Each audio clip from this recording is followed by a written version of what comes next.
দেখতে পাচ্ছেন training recruit constable TRC পদে নিয়োগ ইন্ডিমিনিটি ঘোষণাপত্র। যারা পুলিশে আবেদন করেছেন এবং সিলেক্ট এসএমএস এসেছে, আপনারা প্রথম দিন মাঠে যারা যারা টিকে থাকবেন, দ্বিতীয় দিনের মাঠে আপনার কিন্তু এই ঘোষণাপত্রটি সাথে নিয়ে যেতে হবে অবশ্যই। তাই এই ঘোষণাপত্র কিভাবে পূরণ করতে হবে, কথায় কি লিখতে হবে, ফর্মে কার কার স্বাক্ষর লাগবে, বিস্তারিত বলবো। আসসালামু আলাইকুম। আপনারা যারা 2026 সালে ফেব্রুয়ারি মাসে কনস্টেবল নিয়োগ বিজ্ঞপ্তিতে অ্যাপ্লাই করেছেন, আপনাদের মাঠের তারিখ কিন্তু দিয়েছে। কোন জেলার মাঠ কত তারিখে সেটা কিন্তু দিয়ে দিয়েছে। 15ই এপ্রিল শুরু হবে, যা কিনা চলবে বিভিন্ন জেলা অনুযায়ী 24শে এপ্রিল পর্যন্ত। ইন্ডিমিনিটি ঘোষণাপত্রটা কিন্তু তারাই দিয়ে দিবে, আপনার বাড়ি থেকে পূরণ করে নিয়ে যেতে হবে। এখন মূল টপিকে আসি। দেখতে পাচ্ছেন ট্রেনিং রিক্রুট কনস্টেবল পদে নিয়োগ ইন্ডিমিনিটি ঘোষণাপত্র। প্রথমে দেখেন এখানে তারিখ দেওয়া আছে। মনে রাখতে হবে এখানে নীল যে কালি দিয়ে লেখা আছে এগুলো কিন্তু আপনার কলম দিয়ে লিখতে হবে। তো আপনি যেদিনকে মাঠ করবেন এখানে মাঠের তারিখটা লিখতে হবে। এখন বলবেন আমার মাঠ কবে।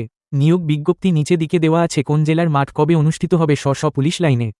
যেমন এখানে দেখতে পাচ্ছেন মাদারীপুর, কিশোরগঞ্জ, রাঙ্গামাটি, ঝিনাইদহ, নড়াইল, সিরাজগঞ্জ, চাঁপাইনবাবগঞ্জ, কুড়িগ্রাম, সুনামগঞ্জ, জামালপুর, ফরিদপুর, টাঙ্গাইল, কুমিল্লা, খাগড়াছড়ি, খুলনা এই কয়েকটি জেলার মাঠ 15ই এপ্রিল থেকে শুরু হবে। 15 এবং 16 এবং 17ই এপ্রিল পর্যন্ত চলবে। অর্থাৎ যেহেতু 15 তারিখ থেকে মাঠ শুরু, আপনার তারিখের জায়গায় 15 তারিখ লিখতে হবে।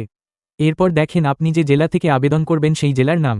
এরপর দেখেন লেখা আছে শারীরিক সক্ষমতা যাচাই বা ফিজিক্যাল ইন্ডুরেন্স টেস্ট পিইটি এই অংশগ্রহণকারী প্রার্থী ইন্ডিমিনিটি ঘোষণাপত্র।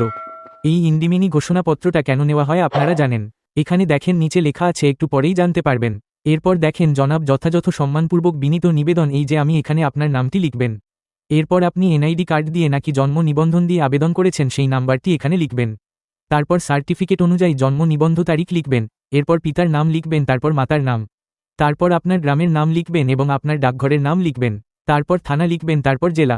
লেখা পড়ে দেখতে পাচ্ছেন লেখা আছে, ঘোষণা করছি যে বাংলাদেশ ট্রেনিং রিক্রুট কনস্টেবল পদে নিয়োগের লক্ষ্যে শারীরিক সক্ষমতা যাচাই। অংশগ্রহণের জন্য আপনি শারীরিক এবং মানসিকভাবে সম্পূর্ণ সুস্থ এবং উপযুক্ত আছেন। এরপর দেখেন আমি আরও ঘোষণা করছি যে বর্ণিত পরীক্ষা চলাকালীন বিদ্রূপ আচরণ, সম্পাদ নষ্ট, ক্ষতি বা অসদাচরণ করব না। বর্ণিত পরীক্ষায় অংশগ্রহণের সময় আমার ব্যক্তিগত মানসিক বা শারীরিক কোনো ক্ষতি হলে অথবা আঘাতপ্রাপ্ত হলে বাংলাদেশ পুলিশ তথা নিয়োগ কর্তৃপক্ষ অনুরূপ দায়ী থাকবে না। আমার যে কোন কার্য বা আচরণের জন্য বাংলাদেশ পুলিশ আমার বিরুদ্ধে আইনগত ব্যবস্থা গ্রহণ করতে পারবে। আমি সজ্ঞানে বিনা প্ররোচনায় ও সম্পূর্ণ সুস্থভাবে ইন্ডিমিনিটি ঘোষণাপত্রে স্বাক্ষর করলাম। এরপর দেখেন প্রার্থী স্বাক্ষর, এখানে আপনার নাম লিখবেন। তারপর নিচে আপনার পূর্ণ নাম লিখে দিবেন। তারপর পিইটি সিরিয়াল নাম্বার, আপনি যে পিইটি কার্ডটি তুলবেন অনলাইন থেকে ওইখানে নাম্বারটি দেওয়া থাকবে। এরপর দেখেন আমার সন্তান, এখানে আপনার নাম লিখতে হবে। উপরে দাখিলকৃত ঘোষণাপত্রে আমার সম্মতি আছে, মানে আপনার বাবার সম্মতি আছে। কারণ মাঠে গেল অনেক সময় অনেকের দৌড়াতে গিয়ে অসুস্থ হয়ে যায় বা লাফ দিতে গিয়ে পা ভেঙে যায়। যদি এমন কারোর হয় তাহলে কর্তৃপক্ষ কোনো দায়ী থাকবে না। তারপর নিচে আপনার পিতা অথবা আপনার অভিভাবকের স্বাক্ষর দিতে হবে। অভিভাবকের নাম লিখতে হবে।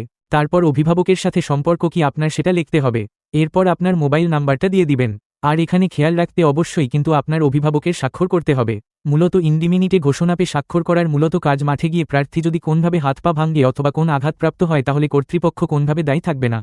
অভিভাবকরা যেন দোষারোপ করতে না পারে, এই জন্যই মূলত এই ঘোষণাপত্র স্বাক্ষর করতে হয়। এই ছিল মূলত ইন্ডিমিনিটি ঘোষণাপত্রের মূল বিষয়। এরপরও যদি কোন প্রশ্ন থাকে কারোর তাহলে কমেন্ট বক্সে জানাবেন।